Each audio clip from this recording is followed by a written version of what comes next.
Alright, today we're going to be putting a winch on this Outlander 700XMR. I'm going to walk y'all through that. A little before picture. And then this is the winch. This is the Can-Am winch, 3500 HDS synthetic. I was going to get a Warren. That's what I thought I had ordered. But I guess the dealership misunderstood me or just gave me this one instead. Regardless, we're gonna put it on. So here we go. All right, so got the Can-Am winch mounted. So far, just the 4 bolts. They're 13 millimeter. On this particular winch, you don't need a spacer. I saw in Mud Puppy's video, he had a Warren winch. He had to put a spacer under it. With the Can-Am winch, no spacer needed.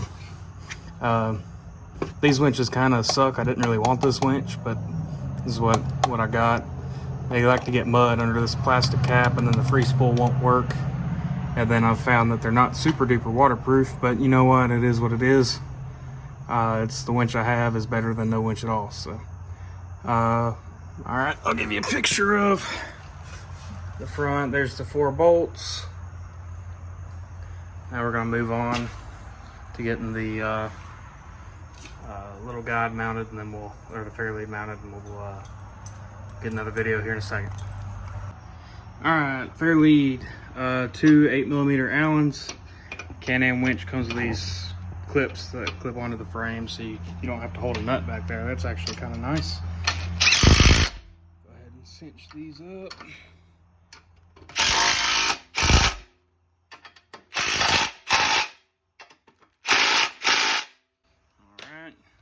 Now we've got to run our winch cable through. We'll go ahead and put the hook on, and then we'll work on wiring this thing up. All right, now we've got our hook on, our little bumper on. Be careful on these little clips. I like to kind of tape them, because if not, you'll go to hook this thing up in a mud hole or something and snatch your finger on that. Sometimes you can just wrap some electrical tape around it and keep that from poking you. But anyway, hook's on. Now we're gonna work on wiring this thing up and see if we can figure out a good way to do that. All right, so after a thorough search, I finally found where the winch controller goes. So I hooked up the wires, and you know, in this harness they give you, it only goes so far. And I was wondering, you know, where are you supposed to mount this thing? So I pulled the inner fender out, and I found these 2 holes, and then in the kit it comes with these clips that go in here, and this should match up perfectly with the winch controller, so that's pretty nice. One thing I did find, if you've been following my other videos, I've been finding a lot of issues with this thing, and I found a couple more. So it's missing a clip here that holds the CVT exhaust on. It's also missing a clip here that holds CVT exhaust on. And then right here I found another spot where I'm not sure what's supposed to clip in there. That's the exit of the CVT exhaust. But it looks like something's supposed to go there. I'm not sure. Regardless, at least for the Can-Am kit on the winch, it is pretty easy to mount. That's gonna be nice having those 2 holes already there for those clips, and then just bolt the winch controller up. So keep you from having to search, just pull this inner fender out on the driver's side and look up, and there's even, I just noticed this, a spot for the ground to go. I was wondering, because the kit, they give you the world's smallest ground wire for the system, so I knew there had to be some kind of location for it, but I'm sure that's exactly where that's supposed to go, right there. So pretty handy. So just pay attention to that, and we'll go ahead and get this thing mounted up. All right, we're back. So after fighting with this thing for a little while, I figured out it's easier if you flip the winch around this way, where the ends are on the driver's side. So I've got my box all mounted. Once again, those 2 clips, kit came with 2 bolts that go in there and there. Got my ground wire there. hot wire, I'll show you where it runs in a second. And then the blue and the yellow wires. On the harness that comes in the Can-Am kit, it's got some push tabs with holes in the frame that go there, there, here, there, and then I have mine running over the control arm. I've got a nice gap in there, or hopefully it won't hit too bad, and then the wires running down to the winch. So like I said, I did have to flip the winch around the other direction. Wires weren't long enough to run to that side, so just keep that in mind. You may have to do the same thing I did. The hot wire. So the hot wire I've got running through the inner fender. It runs up. There's actually a hole in the end of this little plastic piece here. I ran it through that hole, up next to these two wires down the frame. I've still got to trim that zip tie. There's a gap in the plastic here, so I run it through that gap, and then there's a stud on the hot side of the battery. I ran it to that. The fender goes in here. I've still got plenty of room for that. Just ran a zip tie through the existing zip tie hole. It seems to be holding it pretty well. So you may be able to come up with a better way. I think that looks pretty clean, personally. Even on the battery cover, it's got a little gap built in where it'll be able to slide out of there. I may have to modify it just a little bit, but for now it'll be just fine. So we're gonna start working on the handlebar switch, get that all mounted up. All right, so we do have the winch working. That's where I mounted the button.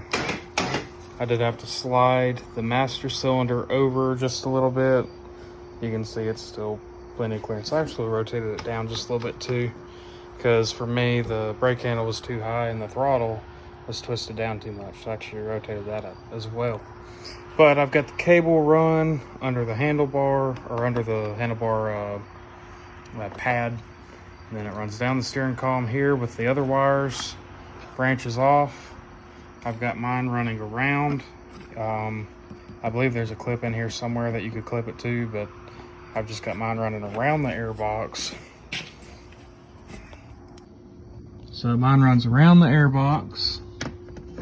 I actually need to tuck that wire down inside of here. I'll do that later. But anyway, it'll run around there. Come to your solenoid. You've got green, black, blue, and then a ground. And then of course it runs down to the winch. Now, I believe I may reroute this and go underneath the A-arm. We'll have to see how that goes. Move this down one hole and that down one hole. I think that might work better. We'll have to see. But for now, winch is installed. I got to tidy up my wiring. Of course, I put dielectric grease on everything, you know, hopefully keep lasting just a little bit longer. One other very important thing. In order to get the winch to work, I had to track this down for a little while, especially on an XMR model. Your wire blocks over here, you've got this wire that comes off of the solenoid, and there's a wire on the four-wheeler on this fuse block that you've got to clip that into. It has this little white cover on it, on this wire right here. You've got to take that cover off, clip this one in, and then put the cover on this side. And then if you were going to run a different controller, you could mount it in there. But mine was sitting right down inside of there somewhere. Sounds like I got a shorten. I sure do have a short somewhere.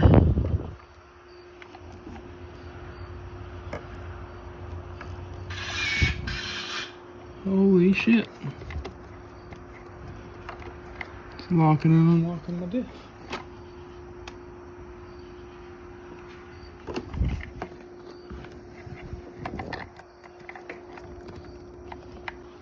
check this out. I didn't unplug that. Look. No ITC button.